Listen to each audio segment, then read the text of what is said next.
My name is Janae Howard, and I am the freshman counselor at Liberty North High School, and I will be your primary contact as we go through this process. For some of you, this is a new journey. This may be your first child that will go through high school. For others of you, this will be a repeat because you've already gone through this. So some of this information may be new to some, and for others it may be something that you already know, but we feel it's very important that all of our parents get to hear the same information, as well as some of the students that we have here, so that you kind of know what to expect when your child starts high school. Tonight we will be primarily focusing on academics and answering that major question that most people want to know. What is it that my child has to take in high school and complete in order to graduate and graduate on time? So that's what we're going to primarily be focusing on this evening. All of the information that we will present tonight in the presentation will be available to you on our website, as well as any of the courses that we discussed. That information is also available on our website underneath the counseling department. So if we say something and you may forget or you don't get to snap the picture, please know that it will be accessible to you. Tonight I am also joined by a few of my colleagues, Ms. Emily Presser, who is one of the other counselors in our department for grades 10-12. And we also have present today Ms. Fletcher, Ms. Lisa Fletcher. She is the assistant principal, but she's the principal for the freshmen. So Ms. Fletcher and I work pretty closely together, and we will be the ones that will be working with your students. At the end of the presentation, if you have a question or something came up, please feel free to come down front. Ms. Presser and myself will be down here, and we will be able to answer any individual questions. Or if you leave and you think of something, my contact information will be at the end of the presentation, so please feel free to email me or give me a call. All right, so we are going to go ahead and get started. First, I'd like to introduce some of our administration team so that you kind of know who is leading our wonderful building. We have Dr. Martin Jacobs, who is our head principal. I've introduced Ms. Fletcher. We also have Dr. Precious Kurth, Chris McCabe, and Rosemary Camp, who are our assistant principals, and Bob Panera, who is our athletic director. Joining me in the counseling department, we also have Ms. Jill Brock, Aaron Dennis, and Dana Combs, who are counselors for grades 10-12. So what that means is freshman year, your students will be with me, and then when they become a sophomore, I turn them over to the other ladies, and those are the ladies that guide them for 10-12. Also in our department, we are fortunate enough to have two social workers, full-time social workers, Gina Harrison and Megan Sullivan. We also have as our registrar Diane Kuchera and Gail Stark. And some of you may be familiar with those two ladies if you've ever called up to the school, if you had a question or something you needed to know. Those were probably the two ladies that you spoke to in the counseling department. All right, so in the counseling department, what is my primary job? What is the other lady's primary job? We are here to help with personal issues. So anytime that a student has something that they want to discuss or something that they want to process, they are allowed to come down to the counseling department and meet with us, and we help them process those issues. We are also here to help with academics. That's one of our number one jobs, is to help with academics, help them with planning through high school and beyond. So we don't just look at what will next year look like, we look at the overall picture, and we will kind of work backwards. We start with what is it that you think you might want to be when you grow up, and then we work backwards to try to figure out if that is what you want to do, how do we get you there?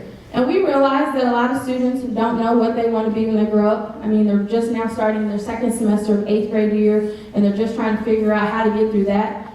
There are still some of us who are still trying to figure out what we want to be when we grow up. So we realize that that is a process, but that is why we are here to help assist with that and to answer any questions that you as parents may have about what does my child need to do to get from A to Z. All right, so we're going to spend a few minutes talking about academics and the courses that students are required to take in order to complete for graduation. So we're going to start with total. Students must have 25.5 credits to graduate. And for some, that sounds like a lot. For some of us, that may be very different from when we went to high school, but it is very achievable. I will tell you that most of you students will probably end up with more than 25.5. When we say 25.5 credits to graduate, this is the breakdown of where those courses will fall and the number of credits that they will need. They will need 4 years of English, 3 years of math, 3 of science, 3 of social studies, 1 year of PE, a half of a practical art, and we'll kind of go through these in a second, what we mean by practical art, a half of credit of personal finance, 1 year of a fine art credit, and then 9 other elective credits. And so if you were to do the quick math, that should total 25 and a half. For our freshmen primarily, we kind of already tell them, you know you have to have so many credits to graduate. Some of your courses, we're already going to tell you this is what you're going to take because we want to make sure that they get these courses in. So right now what we're going to quickly go through is we're going to identify what are the possible choices underneath the different curricular areas that students can take. So when we start with the English language arts, we have 3 choices, and depending on where the student currently is now or based on teacher recommendations, we'll determine possibly what they enroll in. So we have English Language Arts 1, we have Advanced ELA 1, and we also have the Gifted English Language Arts. For our math courses, we have for the freshmen Algebra 1, we have Geometry, we also have Algebra 2 or Advanced Algebra 2. So depending on where your student currently is right now, will determine their placement for their math class next year. Sorry. And then some of you may know this, and if you don't, we can answer some more questions about this later. But this is the first class that in 8th grade, if they are taking algebra and geometry, it will count towards high school credit. So we know that there have been some questions about this in the past. The current 8th grade class will be the first class that this will count for. When we talk about social studies, for graduation, they need 3 credits, but for 9th grade, they have 2 choices. They can either take American History or Honors American History. For our science courses, we have Biology or Honors Biology. We also give the option of students who know that they may want to go with something in the medical field. We have a class called the Principle of Biomedical Science. Now, when students sign up to take the Principles of Biomedical Science, it is in addition to either biology or honors biology. So it does not take the place of taking one of those 2 classes. If they decide that they want to do the principles of biomed, they will take that along with the biology or honors biology. All right, so for graduation purposes, each student has to have 1 credit of a fine art credit, and that can be any of our visual arts, our theater, or music courses. So for some of the students, they may take art foundations, some of them may take theater. We have some students that are currently in band and orchestra, and they may elect to finish taking that. So that will meet that fine arts credit.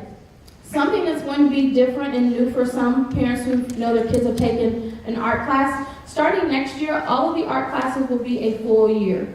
So currently as they're listed, they're only semester courses. Next year they will all be a full year class. And so we also used to have, some parents may know, prereq that you would have to take art foundations before you could take any of the other classes. That will no longer be the case.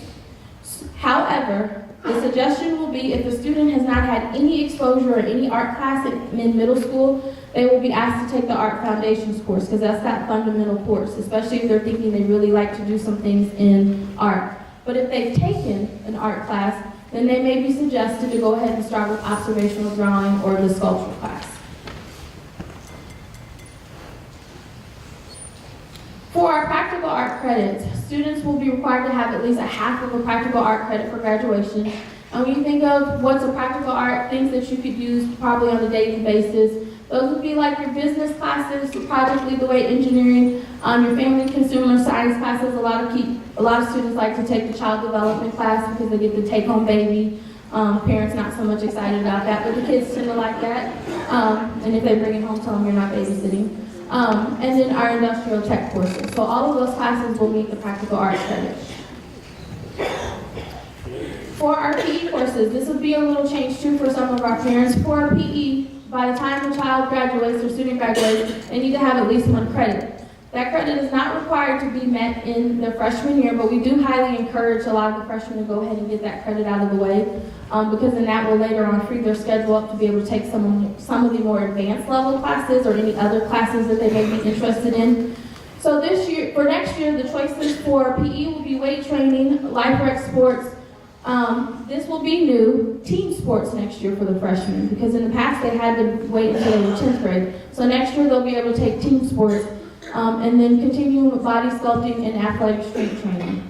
And there is a little difference with athletic strength training. That's a class that kind of starts before school, so any student that would elect to enroll in that would have to be at school early because it starts 7:45, and then it goes through first hour. So those students who would enroll in that class would have to have a ride to school in order to take that. Also, students will have to have a health class, but they won't take that till 10th grade year. So we put this up there so that you know it, but it's not something that they're worried about freshman year. And then the additional 9 credits will come from classes above and beyond what is required in the poor areas: PE, fine arts, visual arts. We also offer for some of our elective courses, international language courses. We have Spanish, French, German, and Chinese. And I know some of my parents who have been in here before, maybe a while ago, have seen Latin in our book. We no longer offer Latin. So these will be the 4 choices. And this is, again, to a change. If you have a student who is currently in the level 1 in 8th grade, this is the first year that they will be able to receive high school credit for taking that international language. So that's another change, and kind of nice for this class. All right, I'm going to turn it over to Ms. Presser, because we're going to tag team here to give me a little break so I can get some water. And she's going to talk about making the plan and how you can help your student best plan for starting to decide on what classes they're going to take. Okay, so as we consider when we move from senior year backwards, is kind of the best place to start.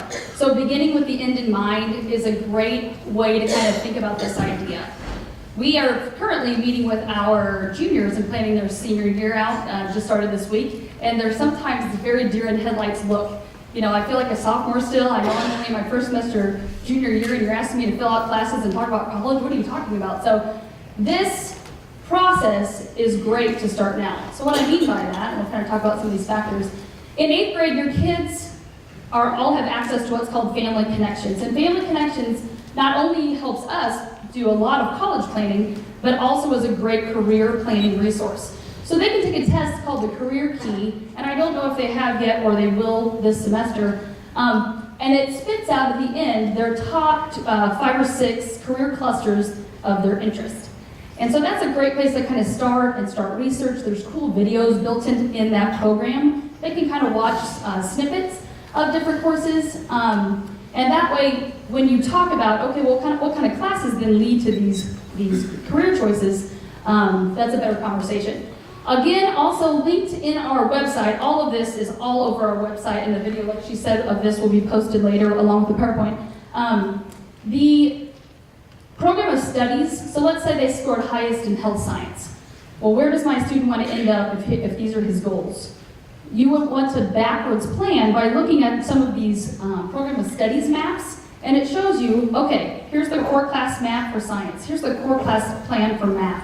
Here are some electives to think about that might go along with those career choices. So those are great resources. And beginning with the end in mind. Okay, I'm just going to briefly kind of give you the beginning of the magazine preview of some of these topics. You can go super in-depth online if you want. AP and dual credit classes and honors classes. How much to take, how big is the load, how much is too much of a load for my student. So the transition from 8th to 9th grade is huge. And my son is here this year, and he said, please tell them there's a lot of homework. A lot of kids are involved, and you know, because I run the race too, of practice and practice and practice and practice, or tournaments and events, and we have to make sure that we also help them balance their life. So yes, preparing and pushing and getting them rigorously ready for the next level is super important, but also having a balance when you're considering all these, okay? AP and dual credit classes, just as an overview, it's a way for you to earn college credit while you're in high school. AP means that at the very end of the class, they will take a test. And at that test, if they score high enough on the test, then they will receive college credit. Dual credit is available for you to pay at a reduced rate, and at that from, let's say it's from Maple Woods Community College, Metropolitan Community College, Maple Woods, they would award you credit for, let's say, college algebra, but you pay it at a reduced rate, but you take it here. So we definitely have had students going to school who are for sure through first semester graduation requirements for college because they took so many of those classes here. Again, more information can be found in that course catalog. College admission. So our high school graduation requirements align very well with requirements to get into college. But some, for example, require 4 years of math, where we only require 3. Some require 4 years of science, and some require 2 years of that for international language in order to be admitted. So you want to make sure, again, to begin with the end in mind, of what's our goal. Okay, for example, I've definitely had students in my office that are gung-ho about going to MU. They can't wait, their friends are all going, we're gonna room together, we're gonna be buddies, and one of my students hasn't had any foreign language. Can they apply for MU? No. So it's a really good idea, especially some of you that your students are gonna earn that credit now this year, that's fantastic. After the second year, then that requirement is done. A+ is an awesome opportunity for Missouri students to earn tuition to a 2-year or technical college. If they meet the requirements, which we'll go over on the next slide, then they get, and it's almost all, it's not all, it's almost all of what the tuition would be like at Maple Woods Community College. But also, a lot of kids will say, well, I'm not going to a community college, so I don't need that. It's a great insurance plan, one, as a backup plan, if something happens and I gotta go home from college for a semester, or some of the 4-year schools will give you anywhere from $500 to $1,500 just for having that, and that's a nice way to cover books, fees, things like that. These applications, Ms. Howard's going to hand out when she goes over to the schools in a couple weeks. So you'll see those, I think they're all blue, and you can go ahead and get your son or daughter signed up for that. Okay, in order to be A+ eligible is attend a school in Missouri that's accredited A+ for 3 years and graduate. 2.5 GPA or higher overall core or overall cumulative grade point average. They have to tutor for 50 hours, maintain good citizenship, and then be proficient on that Algebra 1 EOC at the end of that course. Okay, NCAA and NAIA. This is everyone's favorite thing to talk about. So, if my student is going to play sports in college, I have to make sure that they are NCAA or NAIA eligible. So D1, D2, NCAA down to NAIA, different divisions as well. The Eligibility Center or Play NAIA have all the rules. But we really want to help you with that and help make sure that your child stays on track. So if you, on the bottom of the enrollment form, will pay attention and write on there, and I know it seems, it's hard like we're freshmen. I don't know. If you don't know and you think maybe, do it. Write it down. So you're going to put, yes, I'm thinking about it, it's basketball, and that way we create these spreadsheets where we start watching and making sure kids take the appropriate amount of core classes to be eligible. MISHA eligibility, that's Missouri High School Athletic Association, so that we make sure that our students are eligible to participate here. Okay, so in order for them to compete, they have to take 6 and pass 6 of 7 classes each semester. They have to pass those classes in the semester prior to their season. So think about that. If you're a winter sport athlete and first semester you fail 2 of your courses, that means your second semester you're ineligible for that season. So it's really, really important to keep on track with graduation requirements, but also MISHA requirements. Okay, here's some just information and dates that are coming up for your kids. South Valley's presentation dates are the 30th and 31st, and Heritage's are the 1st and 2nd. Then we'll be back over to pick up their enrollment forms on the 7th and 8th, and then February 9th and 10th for Heritage. All of this information, again, is at the Liberty North's enrollment website. Okay, so what can we do? So we want to make sure we go over this whole form with the kids. You help them look at it. The course catalog is linked on the enrollment page as well. If you want to read that sucker, it's like 150 pages, you go right ahead. But it has every description of every course, and this year, which is awesome, they have linked videos of the department chairs kind of describing some of those courses. So that's kind of a new little feature. All teachers are required at the middle schools to sign off for core and foreign language classes. They're helping recommend the appropriate level of class for your kid. Those are conversations, obviously, you can have with them too if there's a question. So be sure to choose alternates for electives and make sure the credit amount matches. So let's do a quiz. If I take a class for 1 semester, half the year, 1 semester, how much credit do I need? Half! Brilliant. So make sure that if they pick a half credit or a semester class, that their alternate is also a half a credit semester class. That kind of gets them into trouble. So if they picked a year-long choir, but then their elective is Intro to Art, that doesn't match, and the computer will kick it out, okay? All right, Ms. Howard, summer school? All right, so, again, the students that are in here, I appreciate you coming tonight, and you will see me in a couple weeks. Thank you for waiting right there. You will see me in a couple weeks, so some of this information may be a review for you when you see me, but it's good to have prior knowledge. That way, when I see you, you can help me with my presentation when I come to your schools. Some of you will want to elect to go ahead and take some summer school courses. Because some students like to come in with credit. Now, we know that this year will be a little different because if you're taking the algebra or geometry or any of the international language, you will already come in with credit. But we have some students who decide to go ahead and go to summer school to kind of get used to high school, the high school environment, and to go ahead and earn some credits. So this year, summer school will be in the month of June, and it will be here at Liberty North High School.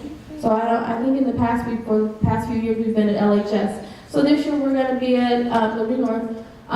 Students will have to have their own transportation to school, so drop them off, pick them up.